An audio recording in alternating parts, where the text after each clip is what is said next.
బాపట్ల జిల్లా వేమూరు నియోజకవర్గం అమర్తలూరు మండలం బోడపాడు గ్రామంలో నిర్వహించిన స్మరణాంధ్ర స్వచ్ఛాంధ్ర కార్యక్రమంలో ఎమ్మెల్యే నక్క ఆనందబాబు పాల్గొన్నారు. గ్రామ పారిశుద్ధ్య కార్యక్రమాలను పరిశీలించిన ఆయన చెత్తను వేరు చేసి అందించాలని, సింగిల్ యూజ్ ప్లాస్టిక్ వినియోగాన్ని తగ్గించాలని ప్రజలకు సూచించారు. అనంతరం అంగన్వాడీ కేంద్రాన్ని సందర్శించి సేవలను పరిశీలించారు.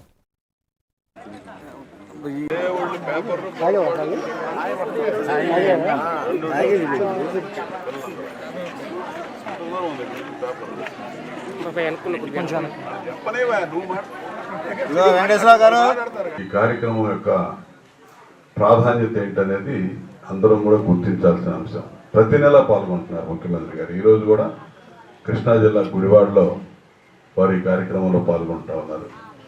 మనం ఇక్కడ ఈ కార్యక్రమం చేస్తూ ఉన్నాం. మీరందరూ కూడా మనం పరిశుభ్రంగా ఏ విధంగా ఉండాలి, వ్యక్తిగతంగా పరిశుభ్రంగా ఉంటే మనకి ఆరోగ్యకరమైనటువంటి వాతావరణంలో మనం ఏ విధంగా ఉంటాం, చిన్న చిన్న జబ్బులు కానీ ఇతరత్ర ఇబ్బందులకి దూరంగా ఉంటాం.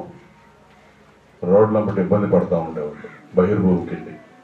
అంటే ఆ పరిస్థితులన్నీ కూడా మారిపోయింది. ఒక చంద్రబాబు నాయుడు గారి ఆలోచన 80 లక్షల వ్యక్తిగత మరుగుదొడ్లు గ్రామాల్లో ప్రతి ఇంటింటికి మరుగుదొడ్డి సౌకర్యం అంటే చంద్రబాబు నాయుడు ప్రతి ఒక్కరూ పాటించాల్సిన అంశాలు. ఇదంతా కూడా శుభ్రత అనేది ఆ దిశగా మీరందరూ కూడా ముందుకెళ్తారని చెప్పి చైతన్యవంతంగా మన గ్రామాన్ని పరిశుభ్రపరచుకోవటంలో కానీ, మన వ్యక్తిగత జీవితాలను మంచి చేసుకోవటంలో కానీ ప్రత్యేక శ్రద్ధ కనపరచాలని చెప్పి సందర్భంగా కోరుకుంటూ ఇచ్చేసిన మీ అందరికీ అభినందనలు, శుభాభినందనలు.